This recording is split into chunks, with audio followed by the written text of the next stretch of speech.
What's going on, people? It's the Black Trekker. Your support, like, share, and subscribe, is greatly appreciated. And with my channel being able to develop and grow, I know we can reach unlimited heights together. So what I'd like to talk to you today on this another installment of Trek Review is honor. What does it mean? Where does it originate? And how does it apply to Star Trek? So with that being said, let's talk about it.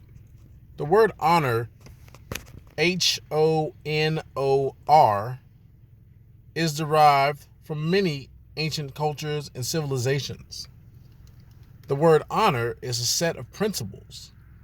It's an ethic that is a product of one's character.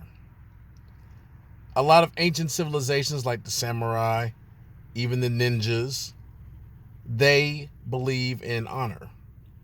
Knights of the Round Table believed in honor because honor separated them from regular people.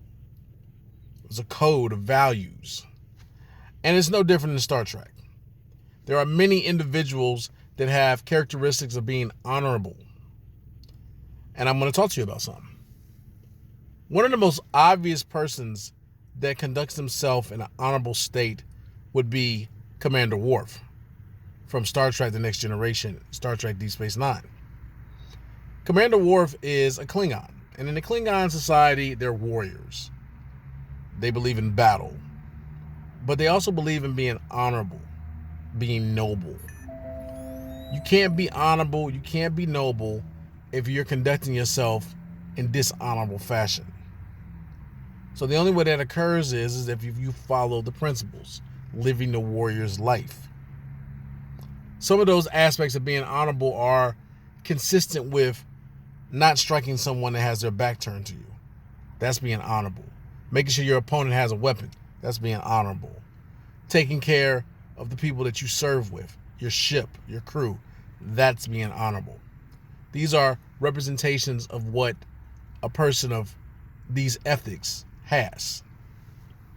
Commander Worf comes from a long history of warriors that has been rooted in their culture, that you can't do stuff that's dishonorable. It's even ingrained in their spirituality. Sto-vo-kor is only reserved for the most honorable Klingons. You can't go if you're not honorable. If you are dishonorable, you'll go to Grethor. And Grethor is equivalent to going to hell, which you definitely don't want to go, and you'll be on the barge of the damned. So for a Klingon, Klingons are not typically scared of anything, but they're definitely scared of going to Grethor. So being as honorable as possible is the code in being any decent Klingon. Now you have outliers like the Duras family that really wasn't honorable. They were more about profit and control and power. I don't really think they really believed in Grethor or even Sto-vo-kor. So they were just about attaining power, which was unfortunate. But the House of Mogh definitely believed in it. And as a person in a real life situation, I take some of those qualities that were displayed by Commander Worf in Star Trek Next Generation and Star Trek Deep Space Nine, and I make it applicable to my own life for the simple fact that you sometimes don't have real world examples of people that have those type of characteristics and qualities. Now, if you're fortunate to either have gone into the military or known someone that served in the military, then you can take some of those qualities, because being honorable is one of the hallmarks, one of the tenets of being a good soldier, especially in the military. So I would say to you that that is something that you definitely want to incorporate in your life. But let's talk about others. Captain Jean-Luc Picard definitely was an honorable person. He believed in following the principles of the Federation. He believed in being a man of his crew. He believes in doing the right thing when nobody's looking. That's a term that's also applied to the military. Doing the right thing when no one is looking. And so with that being said, it is always conducive to maintain one's beliefs so that you don't lose track of what you're overall about, what your overall plan is for life. So Jean-Luc Picard is definitely a representation of being an honorable man. But also, you have individuals like Data.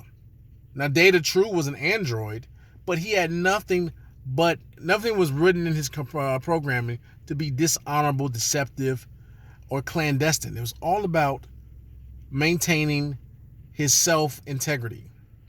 And that's another thing, integrity. It goes hand in hand like friends with the word honor. Because you can't be honorable and not maintain one's integrity. That's just a fallacy. It's something that just doesn't occur. Now, it can be a contradiction, but why would you do that? Let's look at someone else. Odo.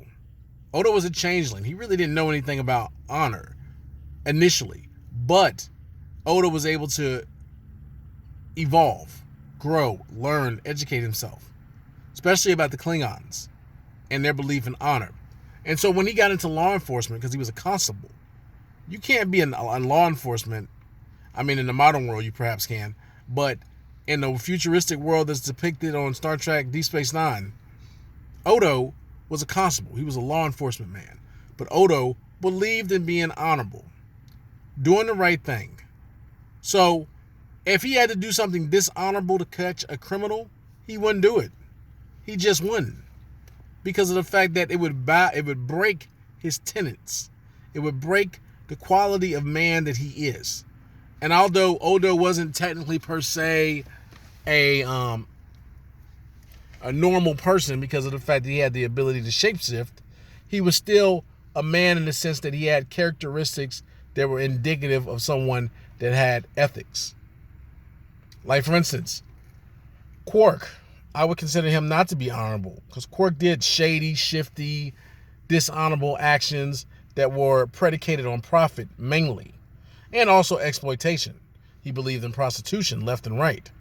So Quark was kind of questionable. Don't get me wrong. I did like Quark too. I did like his slick, capitalistic type of montage of how he perceived things. Quark would have did very well in the 21st century as a capitalist. He would definitely been able to make himself very wealthy and comfortable on Earth today.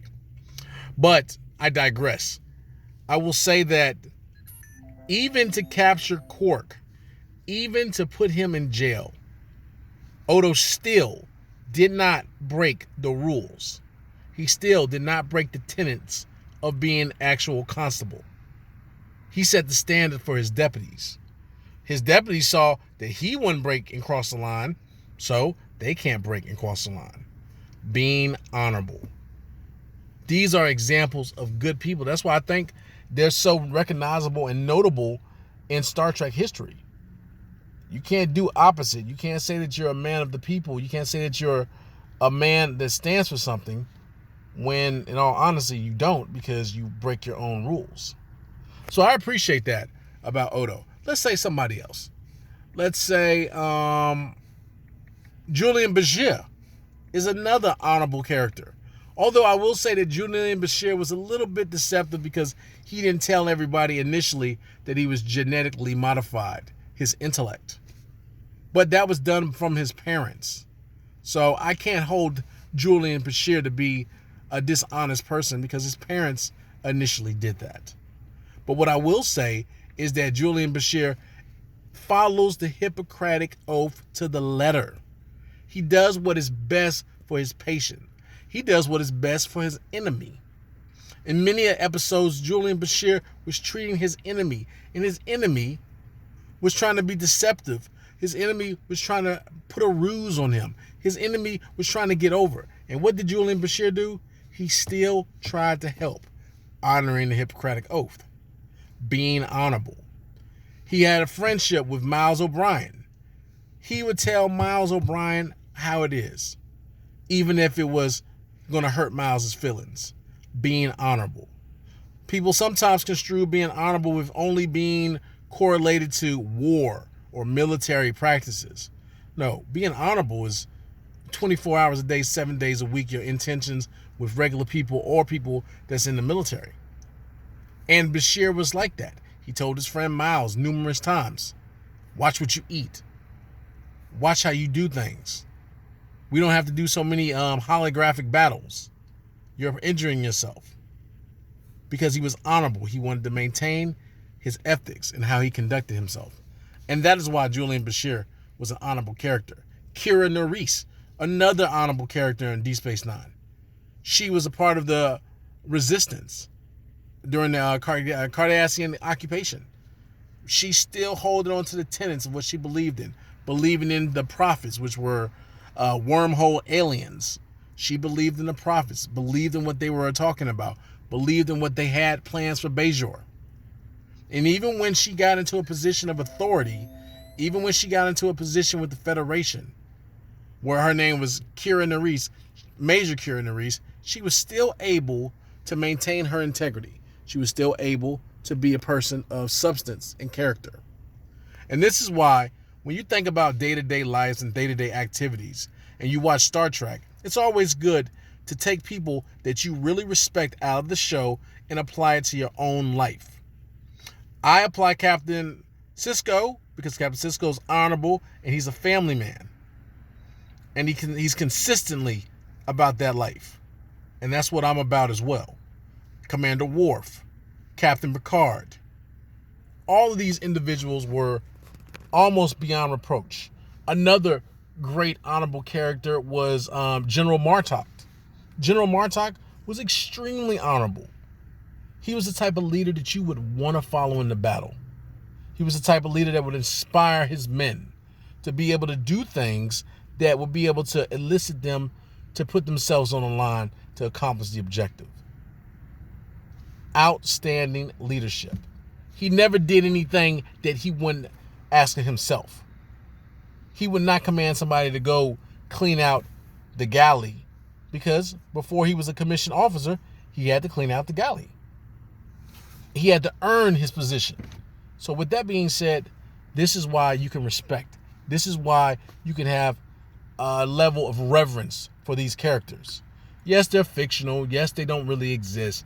But what they represent, all in all, is indicative of what it means to be honorable. Because if you're honorable, you are beyond reproach. No one can say anything about you. That right there is the reasons why those individuals I respect as characters. The writers who wrote them understood the context of being honorable, understood the context of being someone that believes in something greater than themselves. And this is why I ask you this question. What type of person are you? Do you believe in honor? Do you believe in ethics? Or do you just go off into the wind and do whatever you like? Because going off into the wind is liberating. But going off into the wind is a gamble. Because you're breaking values and traditions that might be societal norms in your culture.